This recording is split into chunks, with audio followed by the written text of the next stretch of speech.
What's up guys, welcome back to the channel. Today we're going to be doing some more work on my AR10 pistol build that I did a few years ago. I'm going to be changing things up a little bit, so let's jump into it.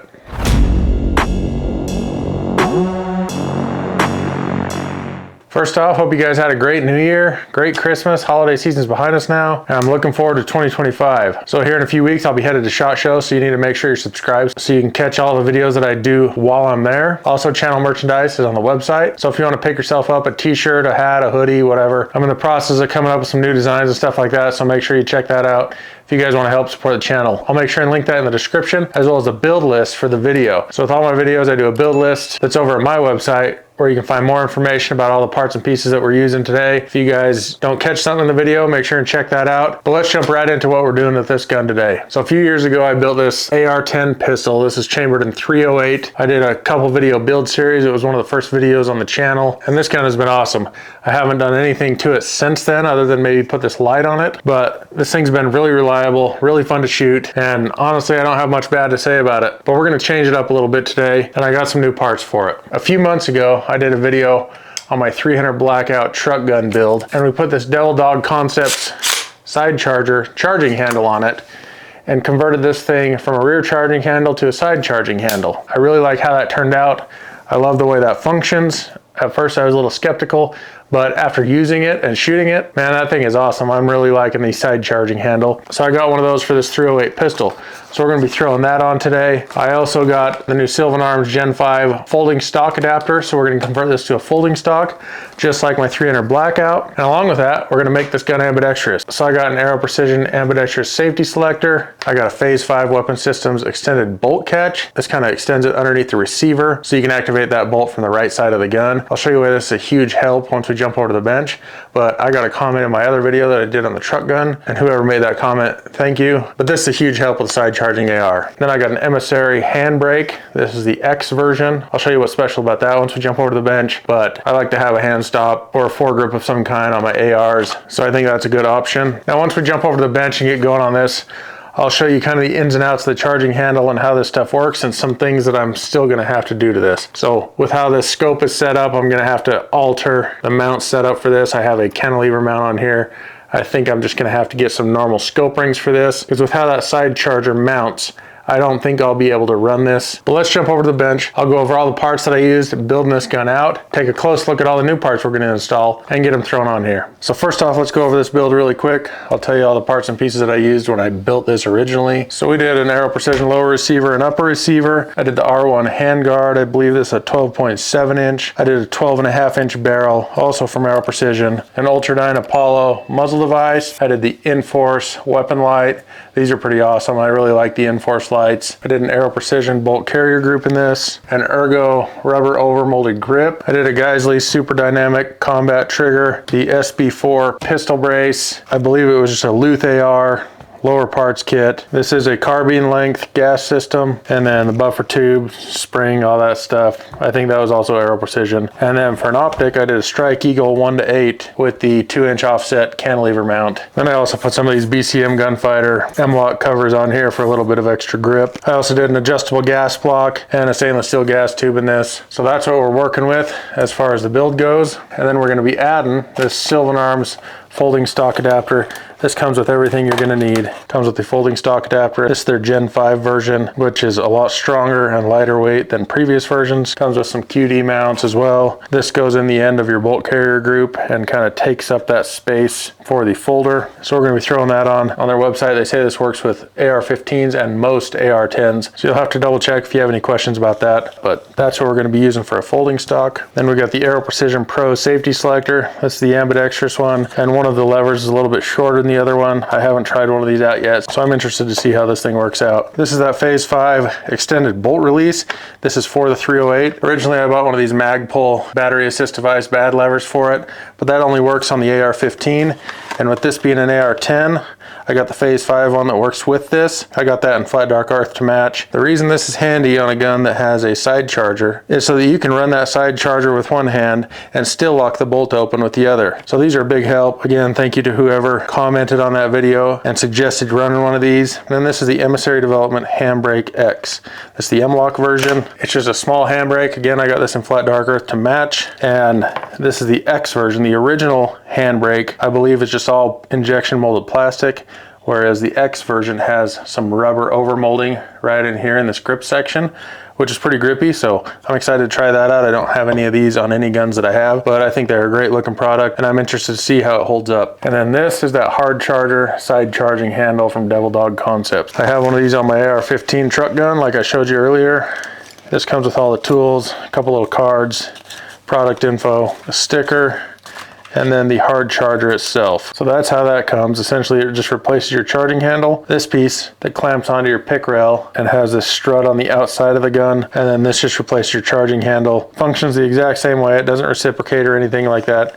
It just turns it into a side charger. I'm not sure if they have the same options on the AR10 version that they do on the AR-15, but I know on the AR-15 they had 3 different options where this pick mount is. It could either be at the rearmost pick slot, the frontmost pick slot, or the third from the back. The one for my AR-15 is the version that is third from the back. I'm thinking this one is the exact same, and that's the reason that we're going to have to come up with a different mounting system for my scope that's on here. But I'm going to look into that and try and find some scope rings for that. But that's enough talking. Let's get this stuff installed. Then I almost forgot to tell you, from now till the end of the year, you can subscribe to the channel for free. Whenever you're watching this, if it's 5 years from now, the deal's still gonna be going. You can subscribe to the channel for free and you can watch all my average content for free. So make sure you go down, hit that subscribe button. I'm gonna throw you on time lapse because YouTube hates when we show you anything regarding guns or working on them or anything. I may stop here and there if I run into a problem, but let's get going on this.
had to go pick up some different scope rings. As you guys saw me fiddling with them, I got these Warren Maxima fixed scope rings in 30mm so they'd fit that scope. But after putting them on, getting them set up on here, it did set the scope down nice and low, which was actually pretty uncomfortable. It was a little too low for my liking. Plus I couldn't see over the top of my weapon light. Now I really like how this is placed. I know I could move this, put a piece of pick rail on the side or something, but it's a lot more comfortable and a lot easier to activate with how the button is kind of integrated into it with it up on top. These orange scope rings are a medium height. They do make some taller ones, but after fiddling around with it for a little bit, I had an idea. Now, is it a stupid idea if it works? It's pretty cool, I guess. I've been thinking about swapping this cantilever mount backwards. Now, I haven't found anything that says it can't be done or that it's not designed to do that or anything like that other than opinions of people on Reddit, but I don't see why this wouldn't work just fine. Vortex doesn't say anything about the direction to mount this. I haven't found any information on that actually, other than it looking a little awkward because typically you see these cantilever mounts flip the other way. I know I'm gonna get some comments saying you can't do that. Again, is it a dumb idea if it works? One thing that is a big no-no is bridging from your upper receiver to the handguard. With scope rings, that's something you don't wanna do. If you're using normal scope rings like these that mount independently of each other, yeah, if you have one up on the handguard and one on the upper receiver, they could possibly be misaligned, or the handguard could move a little bit, putting pressure on your scope or getting your zero off, things like that. But where this is a one-piece mount and it's bridging by one Picatinny slot, I don't think that this is going to be an issue at all. So call me stupid, call me dumb, but I think I might already have the solution for my problem. So I'm going to get this thing buttoned up, set the eye relief, get it leveled, torqued down, everything like that. If you guys don't know how to mount a scope, I do have a video on that. One of the early videos on the channel. I did a video on how to mount a scope on an AR-15. So I'll try and remember to link that below if you guys want to watch that.